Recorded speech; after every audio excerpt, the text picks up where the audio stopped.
Hi everybody, my name is Carrie. Thank you so much for joining me. This is my channel where I get to show all the crafty things that I get into and all the exploration of crafty things. Today is Monday, November 16th, 2020. It is a very rainy day here in Oregon. We are, I guess, kind of getting into winter. Pretty typical for November for us. November is a very wet month for us typically, and so it's good to actually see that we're having that. Getting lots of snow up on the mountains, which is good. But, gives you lots of time to stay inside and craft, right? So it's been close to a month since the last time I recorded. Seems to be a good schedule for me, and I've been trying a lot of different things. So I'm excited to show you some new things, some failures. So we'll see what happens.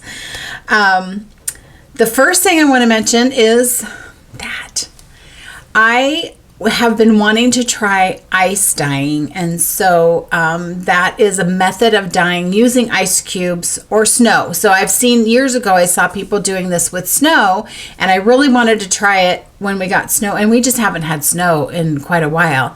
We don't get very much here in I'm kind of close to Portland-ish, and we don't usually get much anyway, but I was really hoping we'd get snow. Never did. So you can do it with ice cubes. I looked up a bunch of YouTube videos, and I just thought, someday I want to try that. Someday I want to try that.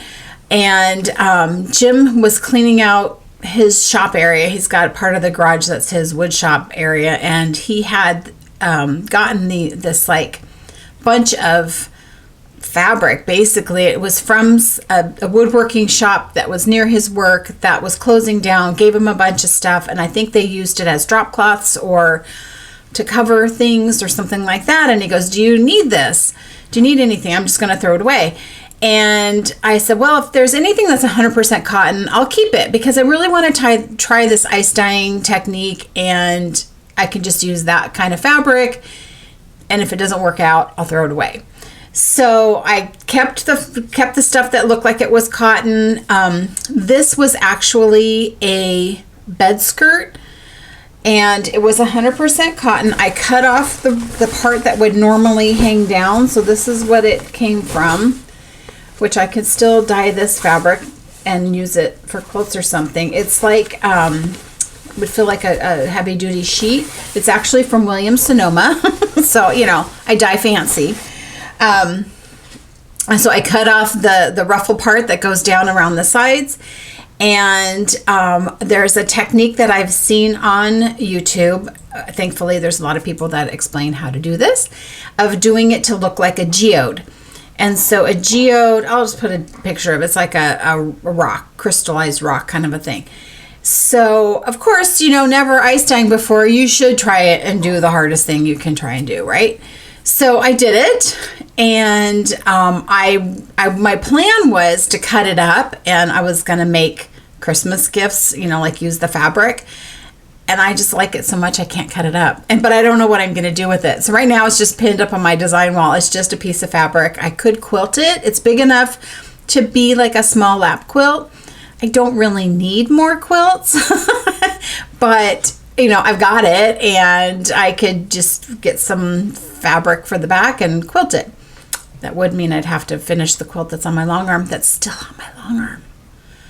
Jim even said the other day, "When are you going to finish that quilt?" I'm like, yeah, I know. I'm like halfway through it, and anyway.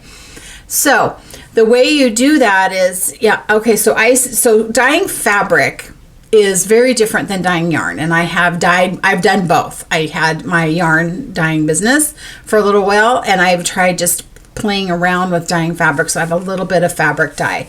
You use fiber reactive dye that reacts to plant-based fibers, cotton, rayon, bamboo, those plant-based fibers. And you pre-soak it in soda ash. And soda ash, it's like, I guess you'd kind of think of it as like baking soda, sorta. So anyway, I had all the stuff. So I thought, let me try this. Soaked my fabric. I thought, let me throw some muslin in there as well.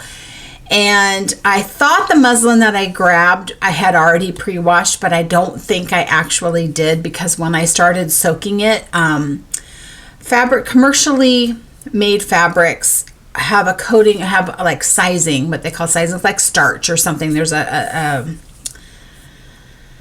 chemical treatment to make the fabric crisp and stuff. And I have a bolt of muslin, but it's got a lot of sizing on it. It's very stiff.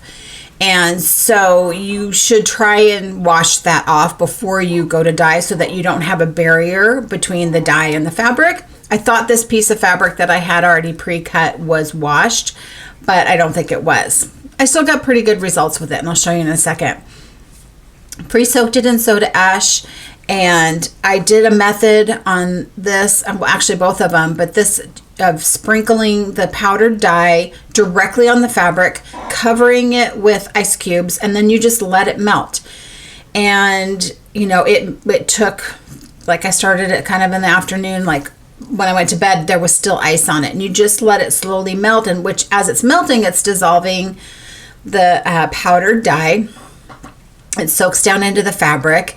The way I tied this, so I did some tying with it using a wax covered, it's sisal or something like that, kind of a twine stuff. I got it on Amazon. And so tied it in these different ways and just sprinkled the dye on it. I used way too much dye because it took me forever to try and rinse it to where the water was running clean. Like, I rinsed that piece for like 45 minutes. Got it to where it was mostly clear. There was still a little bit of blue coming off, and I'm like, I'm good. I'm done rinsing this. And then you set it with a chemical, I guess it's a chemical, like a wash that's called Retain, and it sets it so that it won't bleed anymore. And then I re-washed it again, and it didn't bleed anymore. So I know that it's color fast. I love the way it turned out. It's odd, but it's cool. The piece of muslin that I didn't tie it. I just sort of scrunched it and put it in. I have pans that I used for dyeing, then I put a rack in so that as the ice is melting, the water's just dripping through and it's not sitting in the water. You can let it just sit in the water, and I might try that on another time, but for this first experiment, I didn't. So with that one that I just scrunched, this is the fabric. So the idea is it kind of looks watercolor because the colors softly blend together. And I just love this so much that I made an apron. So here's my apron. I was thinking of, I'm having such a hard time with Christmas presents. I was thinking of making aprons for Christmas, but this was such a pain in the you-know-what to make because you have to sew on this 1/4-inch double fold bias binding. And I did get store-bought pre-made binding. I had never done this type of a binding before, and it's a pain in the wazoo, to the point where I don't want to do it again. But it's got ties, and it's got a pocket. And I'm excited to use it. I wanted to use it the other day, but I wanted to show you guys before I spilled anything on it. So the pattern I used for this was easy, other than the fact that you have to do this bias binding. But it's from Indigo Junction, and it is the Lucy and June apron. I've had this pattern for a really long time, so I cannot tell you where you can get it because I have no idea. So that was fun. I was going to give that to my sister-in-law for Christmas because we picked names in Jim's family and we got my sister-in-law.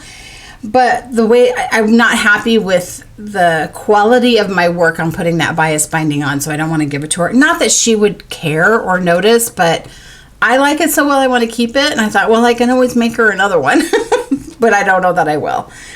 I originally had thought I wanted to make a cross back apron. So I got a pattern. I don't remember what the pattern is. I'll see if I can find it. And so I just grabbed fabric that I had enough of to make it, but I don't care for the apron. So I made this, and it's got this cross back. So it fits on you like this. but it's heavy because it has you put these lined pockets on both sides. So you've got like 5 layers of fabric where the pockets are, and it makes it like stiff and cumbersome because you've got pockets that line up to each other. It's cute because you got a lined pocket. I may use it like for painting or something like that, but it's really not that comfortable. And I was like, okay, I'm not making that again. I swear I am having the hardest time with Christmas. I like to make gifts. I like to give gifts, but being that I haven't really seen anybody, it makes it really hard because usually I pick up hints in conversation, sitting around knitting or visiting or having coffee or lunch or whatever, just talking about your life. And I'll get ideas for gifts and stuff. But being that I don't see anybody, I don't have that. And so there's a small group of friends that we like to exchange gifts. And I'm really stuck. I'm really having a hard time. So I've tried like, oh, we'll do an apron. Nope, that didn't work out. Oh, I'll do this. No, that didn't work out. So I'm really kind of struggling. I did want to try a different technique with the ice dyeing. And I did it on my muslin. So muslin is just undyed fabric. I have natural color, so it's like an off-white color. I did wash it, make sure that I got it washed. And then instead of putting the dye directly on the fabric with the ice over the top, I put the ice on first and sprinkled the dye on the ice. And so you can't like with this one, I wanted dye to be in specific spots because I had it tied up. And for just like a general, let's just dye something, I thought, well, let me just try this. I do like the results. It was easier in the fact that I was dyeing smaller pieces. I cut it in 1/2 yard widths, and I zigzagged the edges so they didn't fray because I washed it and then dyeing it and then rinsing it a bunch of times and washing it again, it would just get all frayed up. But I love the results. So let me show you. This is one I tried doing. I took this and I just twisted it and then just kind of twisted the fabric all up. I mean, like, I was going to cut this up and make something, and I don't know that I can. I may just quilt it and have it be a table runner or something. So that's how that one turned out. Then I tried to fold it differently, and I did, with this one, I folded like, kind of like a triangle, like this, and then folded it again like that. And I ended up with kind of a flower shape. And this is the other side. It had a little bit stronger. So that's really fun. And I even thought if I cut this up, that would make a really cool bag. So that's the orange one. This one is, let's see, I think I folded it this way, like that, and then dyed it and sprinkled blues and pinks. I was really paying attention to colors that I know blend at well. So, you know, if you're going to do blue, and you know if you put a red or pink, you're going to get purple. You put a yellow on it, you're going to get green. And this is my blue and green one that I scrunched this way and then dyed it, which I think looks really cool. I am so happy with the way these turned out. I want to do more, but I really need to concentrate on what I'm doing for Christmas gifts because I feel like I'm running out of time. I don't know. I kind of hate to cut those up because they're kind of cool as they are, but I also think if you cut them up, they could look really cool too. So that was my adventures in fabric dyeing. I did also try, something else I wanted to try was natural dyeing of yarn using avocado. I had a bunch of avocados. I'd been saving the pits and the skins. So as I used an avocado, I just rinsed out any of the gunky stuff, let it dry, and just kind of kept adding to this bag that I had of just dried up pits and stones. And so I thought, well, let me try that. That's a whole different technique using different chemicals in the water to make it adhere and stuff like that. And I wasn't real thrilled with my attempt. So I did 2 skeins to just because I had quite a bit of stock. And I thought it was going to turn out more of a mauve, but it just looks like flesh, which is not a good color for anybody. I don't think flesh is a good color for anybody. And I was like, bummer. I mean, kind of cool that I dyed this using avocado. I just wanted it kind of pinker. And I'm like, well, it's okay. I can over dye it. Let me try ice dyeing on yarn. So yarn you pre-soak with citric acid. And how did I get it to sit? Oh, I think I ended up, once the ice was melted and all that, I rinsed it and then I put it in some hot water because the heat helps to set it. And I just did kind of similar to what I did on the fabric. So this was the other skein of flesh, and I just did like purples and blues, and I did pop a little bit of orange in there, which gave me like some brown spots. This is something I will use. This is something that I will over dye. But it was kind of fun. I mean, that took a long time because to make the color, the batch of dye, it took a few days. Like simmer it, let it cool, simmer it, let it cool, go back and forth. And then I added baking soda to try and bring up the pH. Is it bringing up the pH? Makes it more alkaline. That's supposed to make it pinker. And it didn't turn out very pink. So it's a good neutral, I suppose. I don't do neutral. I mean, there's my neutral. So anyway, that was fun. It was interesting. It was fun. I probably won't do it again. There was a lot involved in just getting the dye ready and stuff for not a great return. But it was worth a try. You never know. So that's like what I've been dyeing, and I'm dying to get back to it. So I will do some more. I think I'm going to do some more fabric dyeing because I feel like those results were more fun. But I don't know what I'm going to do with the fabric. Like I said, I could, if with those half yard cuts, and my muslin's like 56 inches or something like that wide. It's a wider piece of fabric. That would make a nice little table runner. And I even thought I could do placemats. I might even try that. So anyway, that was fun. I did finish my spin that I've had on my wheel for quite a while. It was a slow process because I would just sit down and do it little bits at a time. I've been feeling very fractured on everything that I'm working on because it's like, oh, let me try ice dyeing. And that kind of took some time and stuff of my crafting time. And I'm like, oh, but I have to finish this sweater, and then I have to do this. And then what about Christmas gifts? And I've just felt like I'm not very focused. So, which is not that abnormal for me, but I need to rein it in a little bit. So then yesterday, tangent. There's somebody that I follow on Instagram. Her name is Bren, and she is Snurb Yarn. I forget. I'll put her down. And she's like so creative.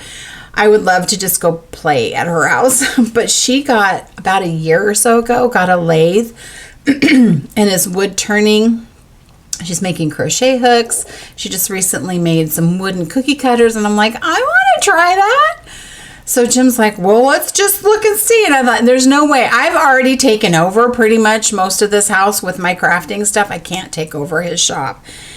And I thought, no, let's not go there. Let's not even look it up because I don't have time. I have to give up a craft before I can take on another craft. And so I'm not going to go there. But her stuff's really cool.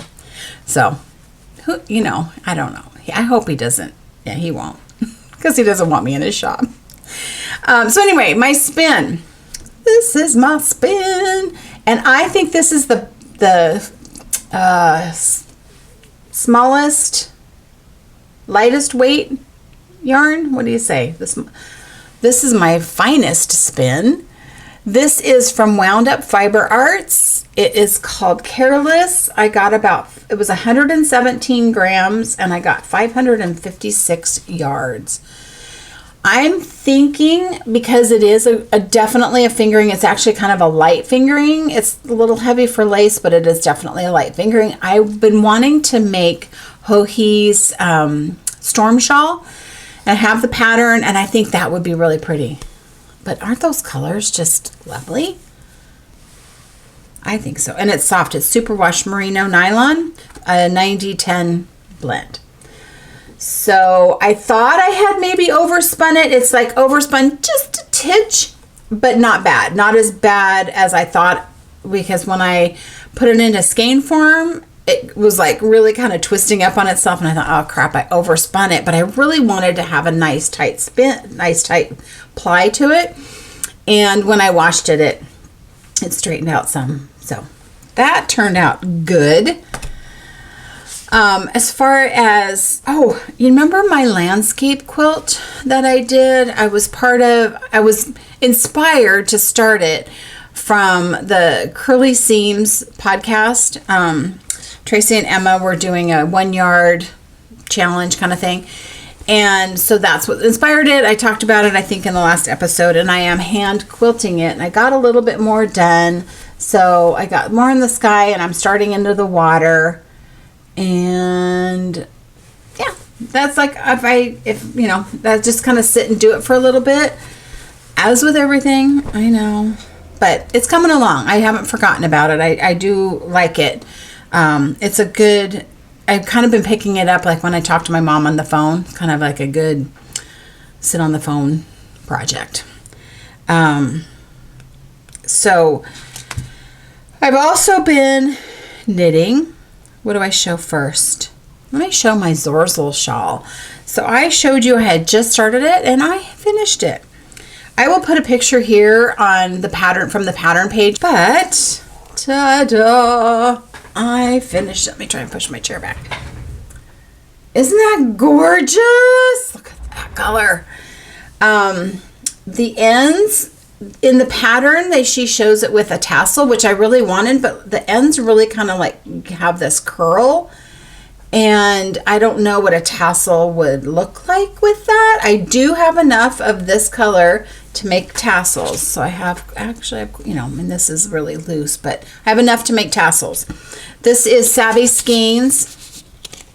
And this was something I got years ago. It's her Pandemonium colorway.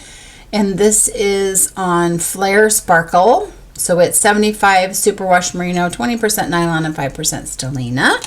And then the orange is State Fair that I dyed a while back. And I do really like it. The top edge here doesn't have any give. And I wish it had a little more give, or some give at all. And it said in the pattern to do these stitches pretty loose, which I did. But it's still pretty tight. But it's a good shawl. It's a crescent shape, I feel, is a good shape to try and style. And then if I had tassels, like, I don't know what that would do here. I don't know. So I'm on the fence about that still. The one thing I really liked was the way she had you do the bind off. What did we do? The bind off, and I don't think this is like giving away anything in the pattern, but, and it was a real joy. It's kind of reminded me of knitting my Pure Joy by Joji Locatelli. It was just a really relaxing knit and a fun way to play with some colors. But the bind off was cool. I like the way the edge it gave. If you can see that, if I stop flipping it around. You knit two together through the back loop. So you knit two together through the back loop. Now you've got the one stitch on your right needle. Put it back on your left needle. Knit those two together, and you just keep doing that. And it gives it some stretch, and it gives it a really nice edge. So that was nice. That, I'm like, look at how much stretch you get on that bind off. So I thought that was really nice. It was a nice way to bind off and not, like a lot of times they'll say, bind off loosely and it gets kind of sloppy looking. And I think this has a really nice edge. So love this. Really glad that I made it. I look forward to wearing it. I wore it the other day, even with my ends hanging off because I wanted to. So that's a finish. That was something that I really enjoyed picking up and working on. I got through the color work part on my Alaska sweater. I stalled out on it after I got the body done because I was so done with the whole color work thing. By the time I got through it, that was just a real slog for me. But here it is. I posted my progress picture on Instagram, but where's the trees? There we go. Let me stand up. So the trees are done with a Knit Picks Stroll. What is it? Knit Picks something. DK weight. Swish. Knit Picks Swish in Bordeaux. And then the pink is Barnyard Knits. It was her February colorway earlier this year called Love Forever, I think. And I did a heart in it. Where's my heart? Right here. You see my heart? Yeah. So I am working on the sleeve. Got my first sleeve going. The pattern does call for doing the trees along the edge, but I'm not going to do it. I'm concerned that that would be tight, and being that I do like to hike my sleeves up, I'm afraid that'll kind of work against me, and I really just am not wanting to do more color work right now. So I'm just going to, ooh, what happened? It sounded like my chair broke. I'm going to do the contrasting color as the cuff, but I'm not going to do trees. So I'm getting there, now I'm just kind of knitting in the round. I've already done all the decreases. I'm going to try it on to see how long I like it. I do like this length. This is my sock arms sweater that I did Felici sock yarn for the sleeves. And that's like a really good length because that's where I hike my sweaters up to anyway. So I may kind of go with that, which means I probably have to do more decreases, but I need to try it on. I was trying to do something else for a Christmas gift. It wasn't working out, but I spent like a couple, 3 days working on it. So there's stuff like that I'm like I'm really trying to do Christmas, and I'm just really having a hard time. So I don't even know if we're going to get together because of this whole COVID thing, because we're all going back down into lockdown, which, it's unfortunate. Doesn't affect me a whole lot because I don't go anywhere anyway, usually.